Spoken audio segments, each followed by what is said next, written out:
我们今天就是讲的是第六个啊，就是第六个七支功里面呢，就是说这个，就是什么啊，就是勤佛七亲不涅槃啊，就是七亲不涅槃，嗯，在哪里呢？在哪里啊？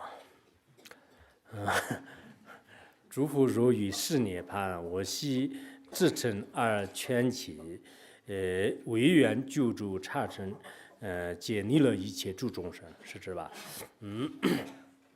那么这是第六个，就是勤福不涅槃啊。那么如果在这个十方世界当中就是有些这个佛陀呢来到这个世界，然后呢就是为众生这个宣说了这个佛法。那么宣说佛法这个说话的众生呢，在显现上呢，就是已经这个事业已经圆满的时候呢，就是开始这个实现涅槃啊，就是实现涅槃。那么实现涅槃的时候呢，就是一定要有一些这个七情，就是还要不断的这个注视很长时间啊，就注视很长时间。佛陀以前我们这个涅槃经和这个其他的经典当中都有，佛陀当时那个本来呢，就是他可以还要注视很长时间的啊，就注视很长时间的，因为他获得了四圣住的话呢，就是其实这个注视这个一解的是应该就是不成问题的，但是呢，就需要一种这个缘起，就是当时佛陀呢，就是为了就是实现这个缘起的时候呢，跟阿难尊者也是说了一些就是话，但是呢，魔王波旬就是注射了阿难尊者的这个就是耳根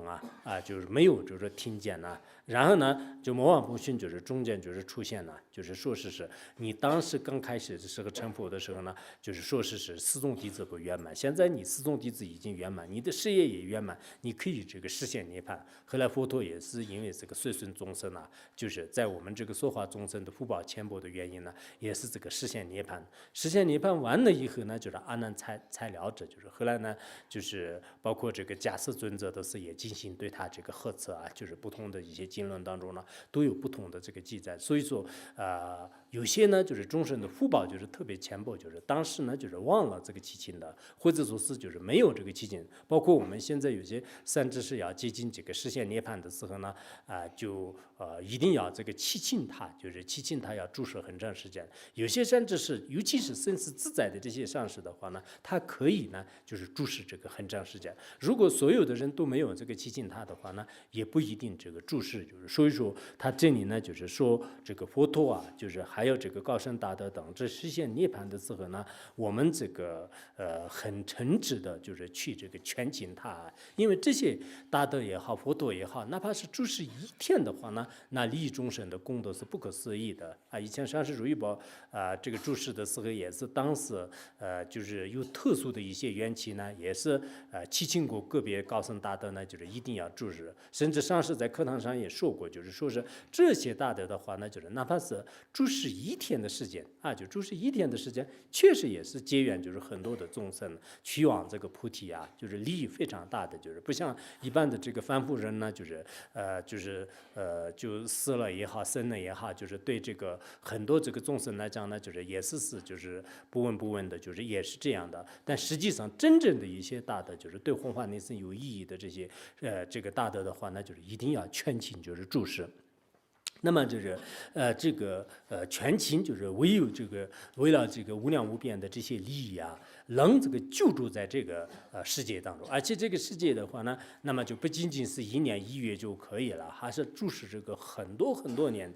是这个围城这个树木的这样的这个差称的这个计就这是我们一种契愿，就是当然这个你完全一个佛也好，一个就是大德呢，就是能注视这么多届这么多年的话，都是有一定的困难。但是我们契愿的时候呢，就是一定要就是注视这样，然后注视以后的话呢，就是利益就是对逆了就是一切无量无边的这个众生就是因为我们有时候呢就是没有这个全勤这个佛陀也好，全勤就是大德呢就是实现涅槃，在华严经里面呢就是已经讲过了，就是其实这个佛陀就是实现涅槃的话呢，就是要这个示众这个一些这个密意比如说这个实现就是无常或者说是本来就是一切这个法界呢就是清净的，但是在显现上呢就是实现有一些这个生灭的，还有呢就是说是这个一切这个三有呢就是如幻化一样的，就是无有这个实在的等等，就是这样的这种因缘呢，就是也讲了很多很多的这个道理。其实我们这个真正的这个佛陀的智慧也好，他的这个他的这种这个发生的话呢，就是不生不灭的，就是就像《妙法莲华经》里面所讲的一样，就是不生不灭的。但是为了就是众生面前的话呢，就是确实也会实现的。这一点呢，我们经常也是包括自己的上师实现涅槃以后的话呢，就是才就是感觉到就是这个世界上呢，就是确实是有这么一个特别可怕的所谓的这个无常这个现象。这种无常的话呢，不要说是我们这样的这种侮辱这个身体甚至就是已经获得了就是金刚持果位的这些大德们的话呢，就是到最后的时候呢，也是在这个世界上就是会这个就是消失的，会这个消失的。所以这个色身呢，就是确实是就是没有什么可这个单着的就是华严经里面也讲了，就是因为我们众生呢，就是对这个色法特别的单着，但是为了对这个色法呢，就是不单着，就是去除这个这种执着吧，就是以这样的目的呢，就是实现这个涅槃。所以我们懂得了这些道理以后的话呢，就是才知道就是原来呢其实这个佛陀的这个涅槃也是这样的一种这个迷意。因此我们呢也应该这个发愿的过程当中呢，就是这个世间当中的所有的这个大德就是所有的这些那个成就者呢，就是一定要这个注释就是一定要长久注释，长久就写，穷卷法论，所以这个长久就写，长卷法论，就要那个长久注释，长卷法论是每个人都会说的，就是所以我们经常呢要想到就内心当中想是很重要。其实不见习愿品就是我们口头上也要念，但是内心的每一个偈颂呢，你要这一个偈颂念的时候呢，向这个十方的所有的佛陀要注释就是有这个注释，不要这个实现涅槃。实际上，凡是就是对这个利益众生的这些菩萨也好，对这个利益众生的这些善知识也好，所有的这些这个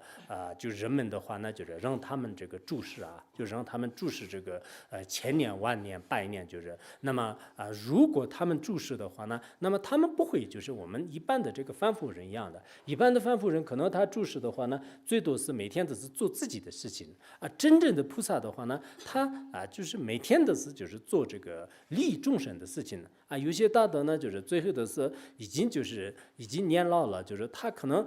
就是身体不一定就是到处去弘扬佛法，就是不一定的。有些老和尚有些老法师的话呢，真的就是他身体都可能不行的，但是他每天都是这个发愿就是每天都是发愿，就是利益众生，年纪呢就是欺负很多的一些这个利益，就这些都是无形的，就是对世界带来的一种这个温暖，或者说是对带来的一种这个利乐所以呢，我们其实凡夫人呢，有时候很多就是东西呢，我们都是不知道的。就说实话，就是现在的很多世间人呢，就因为自己是自由自私自利的，自己是贪着就是名为利养的，认为呢就是所有的世界的人也是可能会这样的，其实也不是。世界呢就是虽然是很浑浊的，但是在这个当中的话呢，与你不染的这个年华呢，就是也多的是，就是可以这么说。那么这些年华呢，就是应该说是这个长期就是不枯萎呢，就是对整个这个世界就是也是这个增